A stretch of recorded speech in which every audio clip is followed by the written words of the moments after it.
For years I've been wanting to come to Yemen to discover what it is that makes this distinctive coffee so rich, chocolatey and earthy.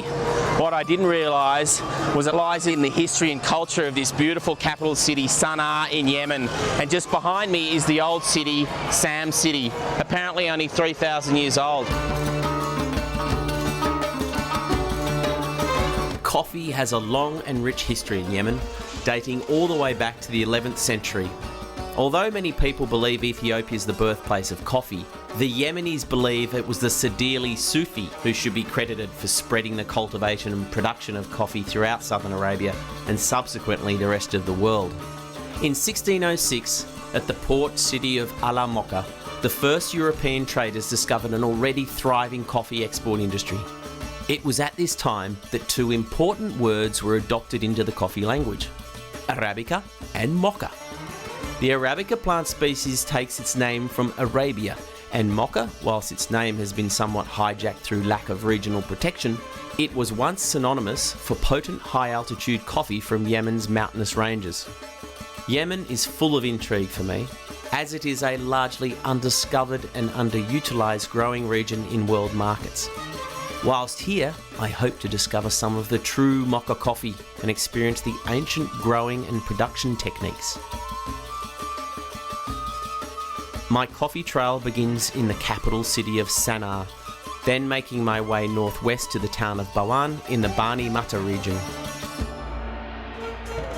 Our hosts in Yemen were the Doni Brothers, who run a family-owned coffee business which is over 130 years old. After a quick business meeting, I was treated to a traditional Yemeni feast and then a tour of the brothers' hulling warehouse, where the beans are sorted and graded.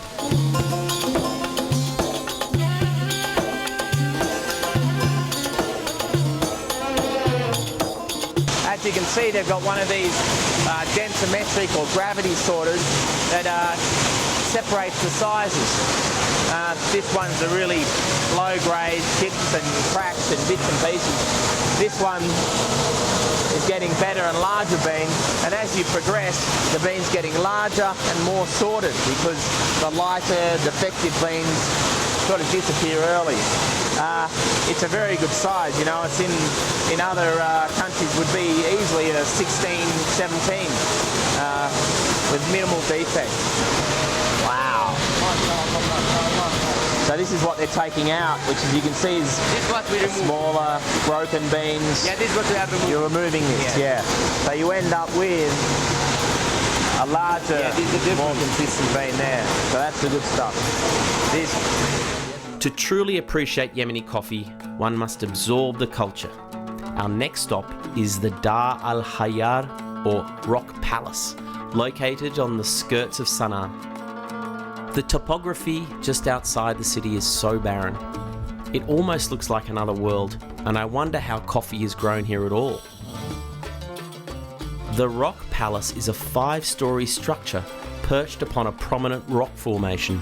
It was built in 1786, and it was believed to be used as a military lookout due to its commanding position and evidence of an ancient well. In the 1930s, the then King of Yemen, Imam Yahya, extended the structure to use as a summer residence. Today, it's a popular destination for tourists and Yemenis alike, but be warned, there are a couple of stairs to climb to the top.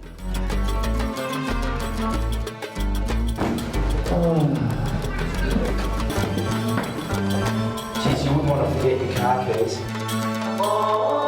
The Bani Mata region is the home of the Al-Hamdani Plantations.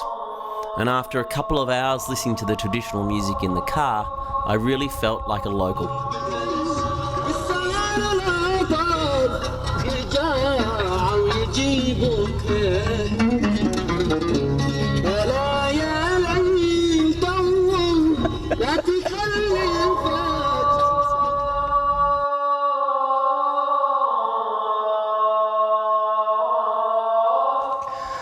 This is Khalid. He's your typical Yemeni coffee farmer.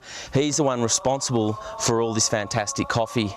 But as you can see, we're set in this valley. It's all terraced, the soil's rich limestone, and we're at 2,500 metres high. This is what makes this coffee so special. Not only did I get a thorough tour up and down the step terraces of the plantations, I also got a lesson in picking the fruit on the rather old-fashioned ladder. Alright, I might just get myself down.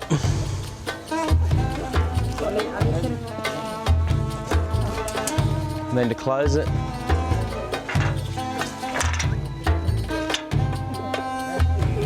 Hey? Lucky? Okay. And this is how you carry it. Head underneath. And away you go. شوفها البنة هي تشوى يعني كيلو 20 كيلو. The coffee here has it's dry process, but they still pick all the ripe cherries off. They don't let them dry on the tree. They don't pick the ones that are fallen on the ground. This is high quality dry processed. The fruits, the good fruits, the ripe fruits, the red, rich red ones, and then transported up to the tops of the houses that have these flat terraces, which we're about to go and see.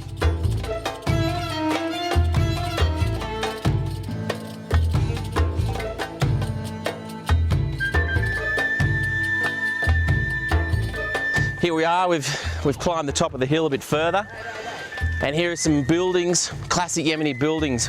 They're flat top roofs, and this is where they bring the cherry to dry out under this beautiful sun here. So we're just going to have a look at an example of some red cherries and some partially dry cherries.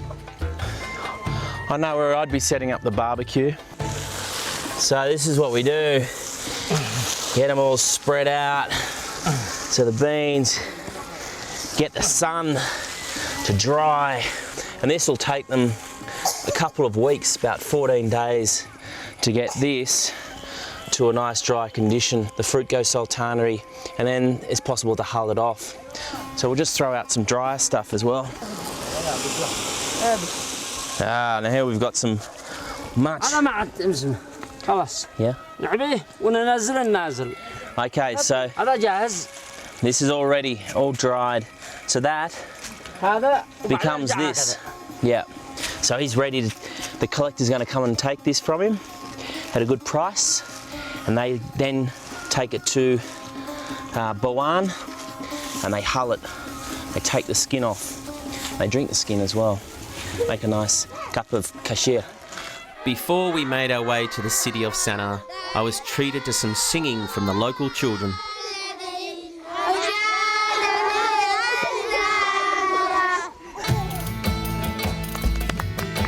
Great song. After an amazing visit to the mountains, it was time to head back to Sana'a, hit the bazaar and do what Yemenis do so well, trade. Trade has always been a major source of wealth for Yemen, and for several centuries they monopolised the world coffee markets. Oh, look at this. Who likes dates? They even pack them up into squares and tins. These look yummy. Can I have a try? Oh, mate.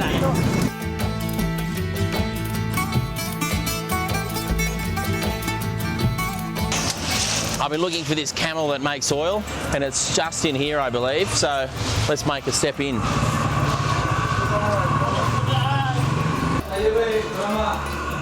This is what I meant by a camel making oil.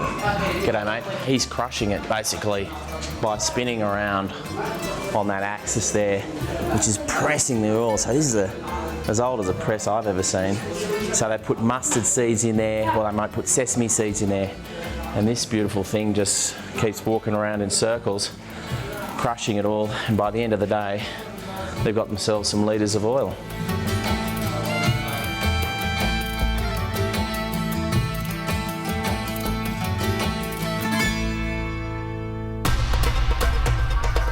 The next stop was the local Haberdashery, where I got decked out in the finest Yemeni regalia.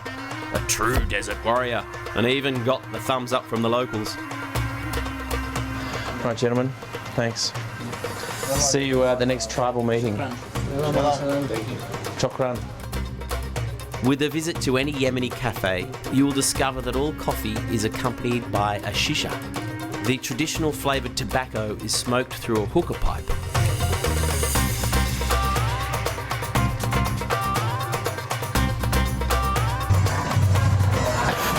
As you can see, it's all about the coffee in Yemen and the shisha. Can you hear me, see me? So while they're blowing smoke, I'm just sticking to the coffee. That's grape flavoured and that one's strawberry, by the way. Can you believe it? I like the coffee, mocha style.